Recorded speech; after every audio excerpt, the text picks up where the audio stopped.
দেখুন, যুগের চক্রটা এইভাবে চলে। সত্যযুগ, ত্রেতা যুগ, দাপর যুগ, কলিযুগ।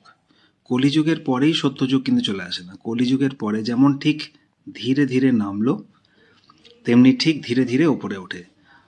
এটা হচ্ছে ডিসেন্ডিং কলিযুগা। তারপর আবার আস্তে আস্তে হয় অ্যাসেন্ডিং কলিযুগা, মানে আস্তে আস্তে সিচুয়েশন ভালো হতে থাকে। তারপর অ্যাসেন্ডিং দ্বাপর যুগা, অ্যাসেন্ডিং ত্রেতা যুগা, অ্যাসেন্ডিং সত্যযুগা। তারপর আবার ডিসেন্ডিং সাইকেল শুরু হয়। ডিসেন্ডিং সত্যযুগা, ডিসেন্ডিং ত্রেতা যুগা, ডিসেন্ডিং দ্বাপর যুগা, ডিসেন্ডিং কলিযুগা। তো এই টোটাল যে সার্কেলটা, এটাকে এটাকে বলা হয়, মানে এটা টোটাল আয়ু হচ্ছে 25,920 বছর। আর এটা হচ্ছে এক্স্যাক্টলি আর্থের যে প্রিসিশন সাইকেল রয়েছে। মানে আজকে যদি আপনি ইন্ডিয়ান মানে বেদিক যদি অ্যাস্ট্রোনমি পড়েন, তো আমাদের আকাশকে মোটামুটি কিছু সেগমেন্টে ভাগ করা হয়েছে, যেটাকে বলা হয় রাশি কিংবা নক্ষত্র। ঠিক আছে? তো 27খানা নক্ষত্র রয়েছে, 12খানা রাশি রয়েছে। তো এই নক্ষত্র বা রাশি বলতে স্থূলভাবে কোনো তারা বা কনস্টিলেশন বা তারামণ্ডলকে বোঝায় না। এটা হচ্ছে একটা আকাশের সেগমেন্ট, যেটা সূর্যের পজিশন কিংবা নক্ষত্রের পজিশনকে ডিটারমাইন করতে সাহায্য করে। তো আমাদের যে আর্থের যে অ্যাক্সিস রয়েছে, যে অক্ষ রয়েছে, সেই অ্যাক্সিস কিন্তু ওটাও কিন্তু এক জায়গায় থাকে না। ঠিক আছে? মানে ধরুন পৃথিবী ঘুরছে, একটা অ্যাক্সিসকে কেন্দ্র করে, একটা অক্ষকে কেন্দ্র করে ঘুরছে, রোটেট করছে। তো অ্যাক্সিসটা এখন কোন দিকে মুখ করে আছে? ধ্রুব তারার দিকে, তাই না? যে ধ্রুব নক্ষত্র তার দিকে। তো এইটা কিন্তু এক থাকে না, ওটা কিন্তু ধীরে ধীরে আস্তে আস্তে আস্তে আস্তে 3-4 হাজার বছর পর ওটা অন্য কোনো নক্ষত্রের দিকে মুখ করে দেবে। ঠিক আছে?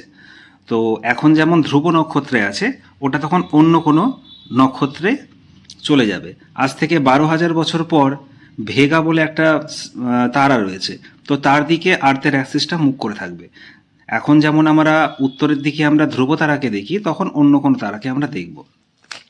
তো এই যে আর্থের অ্যাক্সিসটা বিভিন্ন রাশি, বিভিন্ন যে নক্ষত্র চেঞ্জ করছে, ঠিক আছে, একটা রোটেট করছে, তো এই যে টোটাল সময়টাও কিন্তু লাগে 25,920 বছর। ঠিক আছে? তো এই 25,920 এর মধ্যে মানে হাফ হচ্ছে সত্য, ত্রেতা, দাপর, কলি, আর বাকি হাফটাও হচ্ছে কলি, দাপর, ত্রেতা, সত্য। তো এইভাবে যুগের চক্র চলে। তো সত্যযুগ হচ্ছে 5,184 বছর, ত্রেতা যুগ হচ্ছে 3,888 বছর, দাপর যুগ হচ্ছে 2,592 বছর, কলিযুগ হচ্ছে 1,296 বছর। তারপরে অ্যাসেন্ডিং কলিযুগা একই রকম 1,296, দাপর যুগ হচ্ছে 2,592 বছর, ত্রেতা যুগ হচ্ছে 3,888 বছর, আর তারপর সত্যযুগ অ্যাসেন্ডিং সত্যযুগা হচ্ছে 5,184 বছর। তো এইভাবে এটা নিরন্তর চলতে থাকে। ঠিক আছে?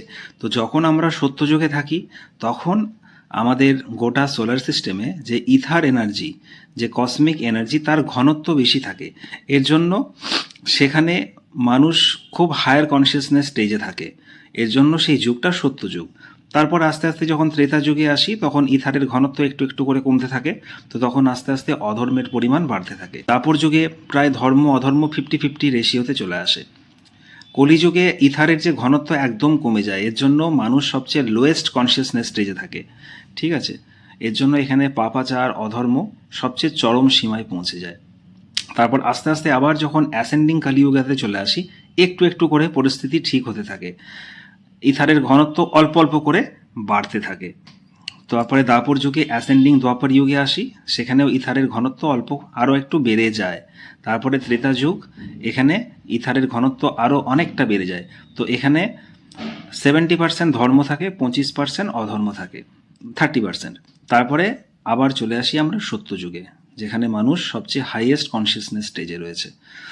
তো বর্তমানে আমরা এখন কোথায় রয়েছি? দেখুন, দাপর যুগের ঠিক শেষে যখন শ্রীকৃষ্ণ এই দেহ ত্যাগ করে, পৃথিবী ত্যাগ করে চলে যান, তারপর থেকেই কিন্তু কলিযুগ শুরু হয়। ঠিক আছে? তা এখানে সমস্ত হিসাব বেরিয়ে যাবে। আমরা কিন্তু এখন কলিযুগে নেই। দাপর যুগ যখন শেষ হয়েছে, তারপর 1296 বছর কলিযুগ চলেছে। আরও 1296 বছর অ্যাসেন্ডিং কলিযুগ চলেছে।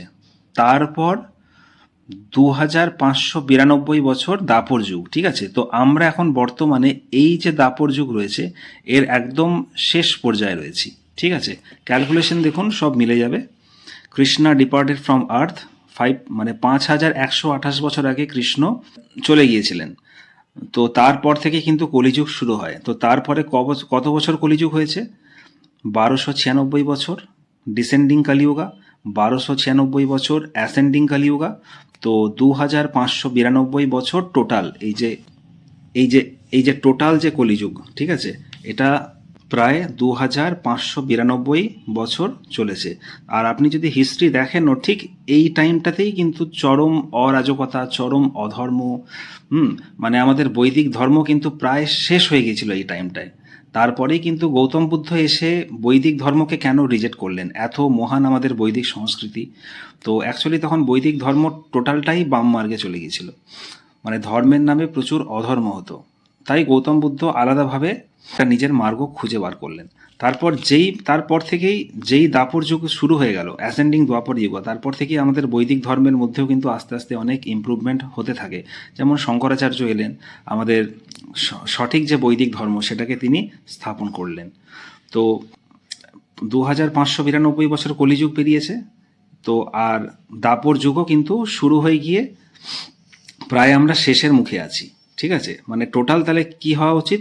5184 বছর, তাই তো? কিন্তু কৃষ্ণ ডিপার্ট করেছিলেন কখন? 5128 বছর আগে।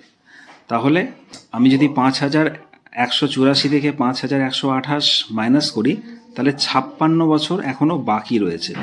কি বাকি রয়েছে? এই যে দাপর, কলি, এখন আমরা দাপরের লাস্টে আছি, প্রায় ত্রেতা যুগে ঢুকতে চলেছি।